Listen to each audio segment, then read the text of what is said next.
ओम नमो भगवते वासुदेवाय नमः। ओम नमो नारायणाय नमः। जय श्री कृष्णा, जय श्री कृष्णा, जय श्री कृष्णा।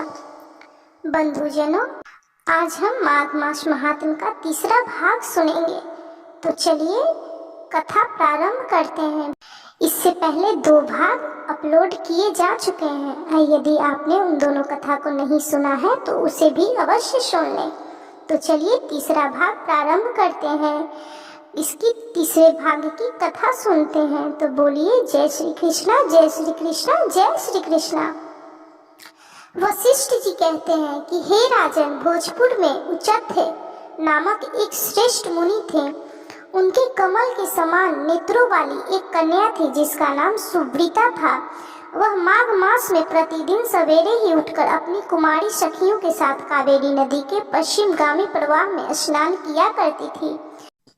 स्नान के समय वह इस प्रकार प्रार्थना करती थी कि हे देवी, तुम सहाद्री पर्वत की घाटी से निकलकर श्रीरंग क्षेत्र में प्रवाहित होती हो। श्री कावेरी, तुम्हें नमस्कार है, मेरे पापों का नाश करो। मरुत वृद्धे, तुम बड़ी सौभाग्यशाली हो। माघ मास में जो लोग तुम्हारे जल में स्नान करते हैं उनके बड़े बड़े पापों को तुम हर लेती हो। हे माता, मुझे मंगल प्रदान करो। पश्चिम वाहिनी कावेरी, मुझे पति, धन, पुत्र, संपूर्ण मनोरथ और पातिव्रत्य पालन की शक्ति दो। यूं कहकर सुव्रीता कावेरी को प्रणाम करती और जब कुछ सूर्य का उदय होने लगता उस समय वह नित्य स्नान किया करती थी। इस प्रकार उसने 3 वर्षों तक माघ स्नान किया।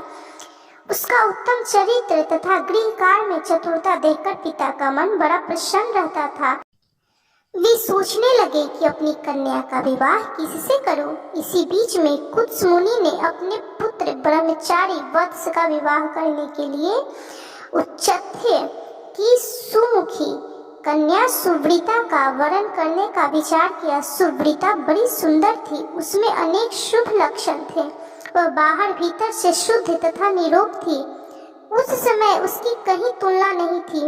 वत्स मुनि ने उससे विवाह करने की अभिलाषा की। एक दिन सुव्रीता अपनी 3 सखियों के साथ माघ स्नान करने के लिए अरुणोदय काल समय कावेरी के तट पर आई। उसी समय एक भयानक जंगली हाथी पानी से निकला। उसे देखकर सुव्रीता आदि कन्याएं भय से व्याकुल होकर भागी। हाथी भी बहुत दूर तक उनके पीछे पीछे गया। चारों कन्याएं वेग से दौड़ने के कारण हांफने लगी और तिनकों से ढके हुए एक बहुत बड़े जल शून्य कुएं में गिर पड़े। कुएं में गिरते ही उनके प्राण निकल गए। जब वे घर लौटकर नहीं आए तब माता पिता उनकी खोज करते हुए इधर उधर भटकने लगे। उन्होंने वन वन में घूमकर झाड़ी झाड़ी छान डाली। आगे जाने पर उन्हें एक गहरा कुआं दिखाई दिया जो तिनकों से ढका होने के कारण प्रायः दृष्टि में नहीं आता था। उन्होंने देखा वे कमल लोचना कन्याएं कुएं के भीतर निर्जीव होकर पड़ी हैं। उनकी माताएं कन्याओं के पास चली गईं और शोकग्रस्त हो बारंबार उन्हें छाती से लगाकर विमले, कमले, सुव्रीते, सुर से आदि नाम ले लेकर विलाप करने लगे। कन्याओं की माताएं जब इस प्रकार जोर जोर से क्रुंदन कर रही थी उसी समय तपस्या के भंडार कांतिमान धीर तथा जितेंद्रिय श्रीमान मृगश्री मुनि वहां आ पहुंचे। उन्होंने मन ही मन एक उपाय सोचा और सोचकर उन्हें आश्वासन देते हुए कहा, जब तक इन कमल नई कन्याओं को जीवित न कर दूं तब तक आप लोग उनके सुंदर शरीर की रक्षा करें। यूं कहकर मुनि परम पावन कावेरी के तट पर गए और कंठ भर पानी में खड़े हो मुख एवं भुजाओं को ऊपर उठाए सूर्य देव की ओर देखते हुए मृत्यु देवता की स्तुति करने लगे। इसी बीच में एक समय वही हाथी पानी के भीतर से उठा और उन ब्राह्मण मुनि को मारने के लिए सूर उठाए बड़े वेग से उनके समीप आया। हाथी का क्रोध देखकर भी मुनिवर मृगश्री जल से विचलित नहीं हुए, अपितु चित्रलिखित से चुपचाप खड़े रहे। पास आने पर एक ही क्षण में उस गजानन का क्रोध चला गया। वह बिल्कुल शांत हो गया। उसने मुनि को सूर से पकड़कर अपनी पीठ पर बिठा लिया। मुनि उसके भाव को समझ गए। उसके कंधे पर सुखपूर्वक बैठने से उन्हें बड़ा संतोष हुआ और जब समाप्त करके हाथ में जल ले, मैंने 8 दिनों तक माघ स्नान का पुण्य तुम्हें दे दिया। यूं कहकर उन्होंने शीघ्र ही वह जल हाथी के मस्तक पर छोड़ दिया। इससे गजराज पाप रहित हो गया और मानो इस बात को स्वयं भी समझते हुए उसने प्रलयकालीन मेघ के समान बड़ी जोर से गर्जना की। उसकी इस गर्जना से भी मुनि के मन में बड़ी प्रसन्नता हुई और उन्होंने कृपा पूर्वक उस गजराज की ओर देखकर उसके ऊपर अपना हाथ फेरा। मुनि के हाथ का स्पर्श होने से उसने हाथी का शरीर त्याग दिया और आकाश में देवता के भांति दिव्य रूप धारण किए दृष्टिगोचर हुआ। उस रूप में उसे देखकर मुनि को बड़ा विस्मय हुआ। तब दिव्य रूपधारी उस जीव ने कहा, उस हाथी ने कहा कि हे मुनीश्वर, मैं कृतार्थ हो गया, क्योंकि आपने मुझे अत्यंत निंदित एवं पापमयी पशु योनि से मुक्त कर दिया। हे दयानिधे, अब मैं अपना सारा वृतांत बतलाता हूँ, इसे सुनिए। पूर्व काल की बात है। नैषध नगर में विश्वगुप्त नाम से प्रसिद्ध परम धर्मात्मा तथा स्वधर्म पालन में तत्पर एक वैश्य रहते थे। मैं उन्हीं का पुत्र था। मेरा नाम धर्मगुप्त था। स्वाध्याय, यजन, दान, शुद्ध लेना, पशुपालन, गोरछा, खेती और व्यापार से यही सब मेरा काम था। द्विज श्रेष्ठ, मैं अनुचित काम दम से सदा दूर ही रहा। सत्य बोलता और किसी की निंदा नहीं करता था। इंद्रियों को काबू में रखकर अपनी स्त्री से ही अनुराग करता था और पराई स्त्री के संपर्क से बचा रहता था। मुझ में राग, भय और क्रोध नहीं थे। लोभ और मत्सर को भी मैंने छोड़ रखा था। दान देता, यज्ञ करता, देवताओं के प्रति भक्ति रखता और गौओं तथा ब्राह्मणों के हित में संलग्न रहता था। सदा धर्म, अर्थ, काम का सेवन करता तथा व्यापार के काम में कभी किसी को धोखा नहीं देता था।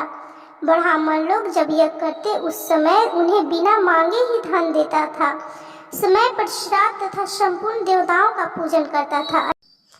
अनेक प्रकार के सुगंधित द्रव्य, बहुत से पशु, दूध, दही, मट्ठा, गोबर, घास, लकड़ी, फल मूल, नमक, जायफल, पीपल, अन्न, साग के बीज, नाना प्रकार के वस्त्र, धातु, ईख के रस से तैयार होने वाली वस्तुएं और अनेक प्रकार के रस बेचा करता था।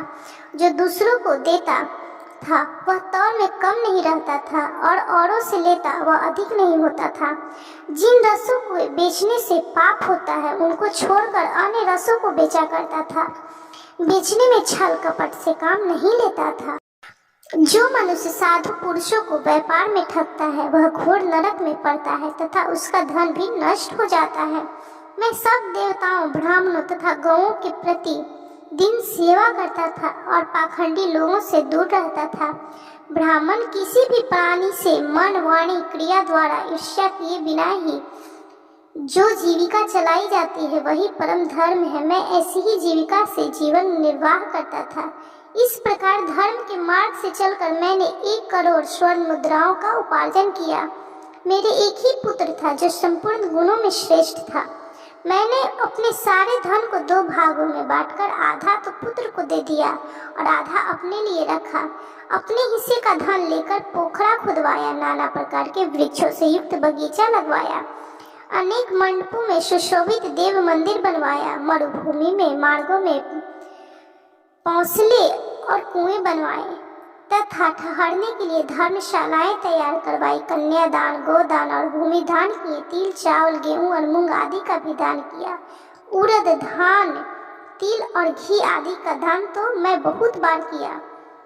तदंतर उसके चमत्कारों का वर्णन करने वाला कोई कापालिक मेरे पास आया और कौतूहल पैदा करने के लिए कुछ करामात दिखाकर उसने मुझे अपने माया जाल में फंसाकर ठग लिया। उसकी करतूतें देखकर उसके प्रति मेरा विश्वास बढ़ गया और रसवाद, चांदी, सोना आदि बनाने के नाम पर मेरा सारा धन बर्बाद हो गया। उसका पालिक ने मुझे भ्रम में डालकर बहुत दिनों तक भटकाया। उसके लिए धन दे देकर मैं दरिद्र हो गया। माघ का महीना आया और मैंने 10 दिनों तक सूर्योदय के समय महान नदी में स्नान किया, किंतु बुढ़ापे के कारण इससे अधिक समय तक मैं स्नान का नियम चलाने में असमर्थ हो गया। इसी बीच में मेरा पुत्र देशांतर चला गया। घोड़े मर गए, खेती नष्ट हो गई और बेटे ने वेश्या रख ली।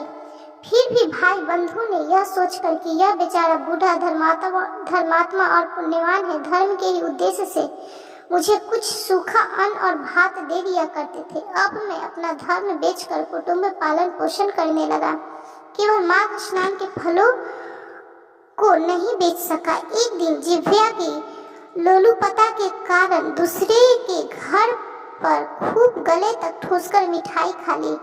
इससे अजीर्ण हो गया। अजीर्ण से अतिसार की बीमारी हुई और उससे मेरी मृत्यु हो गई। केवल माघ स्नान के प्रभाव से मैं एक मनवंतर तक स्वर्ग में देवराज इंद्र के पास रहा और पुण्य की समाप्ति हो जाने पर हाथी की योनि में उत्पन्न हुआ। जो लोग धर्म बेचते हैं वे हाथी ही होते हैं। हे विप्रवर, इस प्रकार आपने हाथी की योनि से भी मेरा उद्धार कर दिया। मुझे स्वर्ग की प्राप्ति होने के लिए आपने पुण्यदान किया है। हे मुनीश्वर, मैं कृतार्थ हो गया, कृतार्थ हो गया, कृतार्थ हो गया। आपको नमस्कार है, आपको नमस्कार है, आपको नमस्कार है। यूं कहकर वह हाथी स्वर्ग को चला गया। सच है, सत्य पुरुषों का संग उत्तम गति को प्रदान करने वाला होता है। इस प्रकार महानुभाव मृग श्रृंग वैश्य को हाथी की योनि से मुक्त करके स्वयं गले तक पानी में खड़े हो सूर्यनंदन यमराज की स्तुति करने लगे। ओम यम धर्मराज मृत्यु अंतक वैव स्वत काल सर्वभूत क्षय औदुंबर दंध नील परमेष्टि विकोदर चित्र और चित्रगुप्त, इन 14 नामों से पुकारे जाने वाले भगवान यमराज को नमस्कार है, जिनका मुख दाढ़ों के कारण विकराल प्रतीत होता है और टेढ़ी भौंक से युक्त आंखें क्रूरतापूर्ण जान पड़ती है, जिनके शरीर में ऊपर की ओर उठे हुए बड़े बड़े रोम हैं तथा ओठ भी बहुत लंबे दिखाई देते हैं। ऐसे आप यमराज को नमस्कार है। आपकी अनेक भुजाएं हैं, अनंत नख तथा कजल गिरी के समान काला शरीर और भयंकर रूप है। आपको नमस्कार है। हे भगवान, आपका विष बड़ा भयानक है। आप पापियों को भय देते हैं, काल दंड से धमकाते और सब प्रकार के अस्त्र शस्त्र धारण करते हैं। बहुत बड़ा भैंसा आपका वाहन है। आपके नेत्र दहकते हुए अंगार के समान जान पड़ते हैं। आप महान हैं, मेरु पर्वत के समान आपका विशाल रूप है। आप लाल माला और वस्त्र धारण करते हैं। आपको नमस्कार है।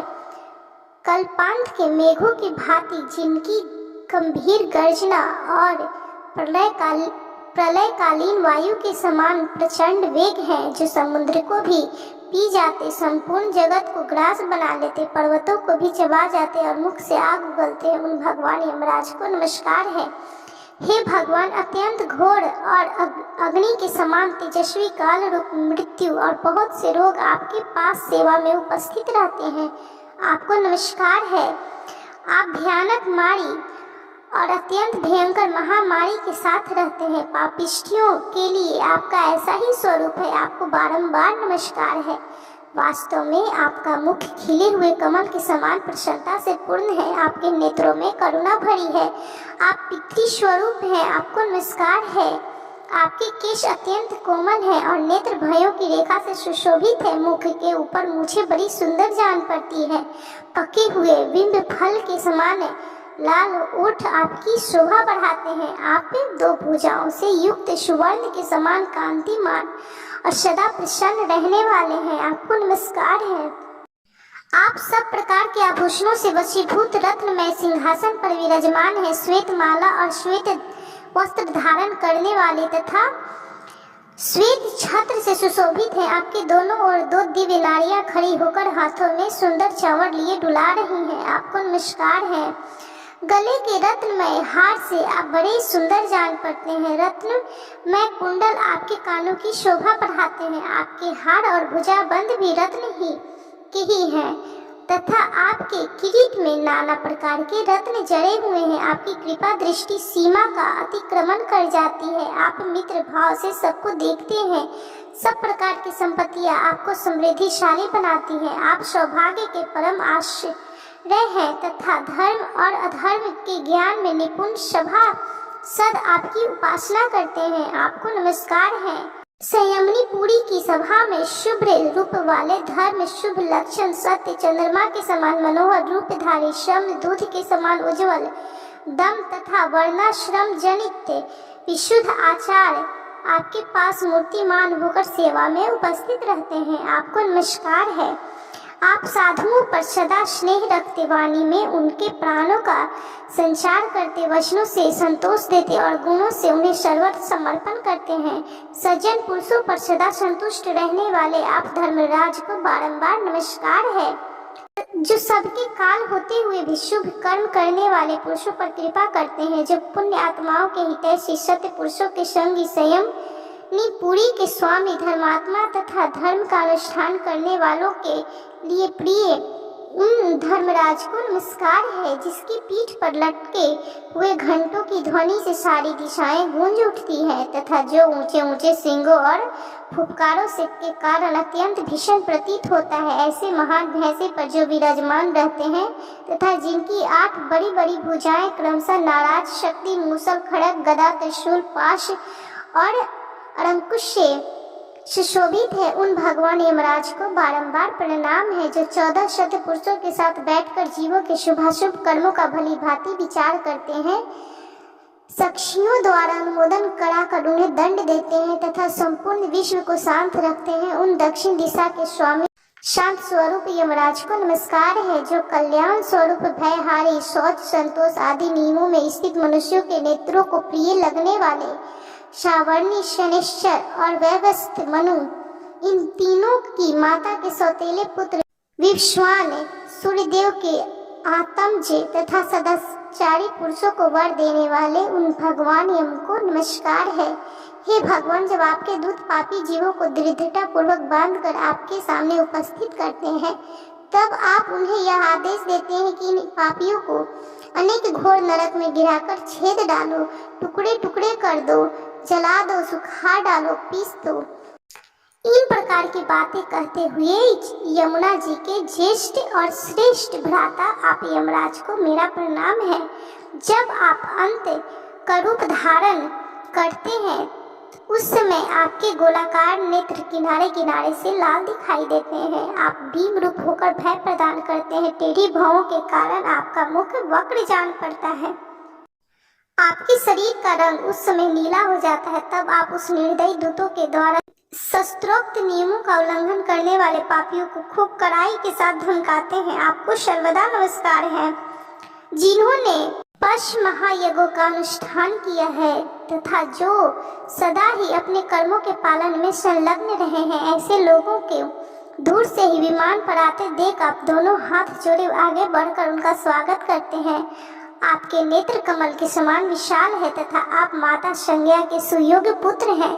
आपको मेरा प्रणाम है, जो संपूर्ण विश्व के उत्कृष्ट निर्मल विद्वान जगत के पालक ब्रह्मा विष्णु तथा शिव के प्रिय सबके शुभाशुभ कर्मों के उत्तम साक्षी तथा समस्त संसार को शरण देने वाले हैं, उन भगवान यमराज को नमस्कार है। वशिष्ठ जी कहते हैं कि इस प्रकार स्तुति करके मृगश्रृंग ने उदारता और करुणा के भंडार तथा दक्षिण दिशा के स्वामी भगवान यम का ध्यान करते हुए उन्हें साष्टांग प्रणाम किया। इससे भगवान यम को बड़ी प्रसन्नता हुई। वे महान तेजस्वी रूप धारण किए मुनि के सामने प्रकट हुए। उस समय उनका मुख कमल के प्रसन्नता से खिला हुआ था और किरीट हार केयूर तथा मणिमय कुंडल धारण करने वाले अनेक सेवक चारों ओर से उनकी सेवा में उपस्थित थे। यमराज ने कहा कि हे मुने, मैं तुम्हारे इस स्त्रोत से बहुत संतुष्ट हूँ और तुम्हें वर देने के लिए यहाँ आया हूँ। तुम मुझसे मनोवांछित वर मांगो, मैं तुम्हें अभीष्ट वस्तु प्रदान करूँगा। उनकी बात सुनकर मुनीश्वर श्री नृसिंह ऋषि उठकर खड़े हो गए। यमराज को सामने उपस्थित देख उन्हें बड़ा विस्मय हुआ। उनके नेत्र प्रसन्नता से खिल उठे। कृतांत को पाकर उन्होंने अपने को सफल मनोरथ समझा और हाथ जोड़कर कहा कि हे भगवान, इन कन्याओं को प्राण दान दीजिए। मैं आपसे बारंबार यही याचना करता हूँ। मुनि का कथन सुनकर धर्मराज ने अदृश्य रूप से उन ब्राह्मण कन्याओं को उनके शरीर में भेज दिया। फिर तो सोकर उठे हुए भांति वे कन्याएं उठ खड़ी हुई। अपनी बालिकाओं को सचेत होते देख माताओं को बड़ा हर्ष हुआ। कन्याएं पहले की ही भांति अपना अपना वस्त्र पहनकर माताओं को बुला उनके साथ अपने घर गईं।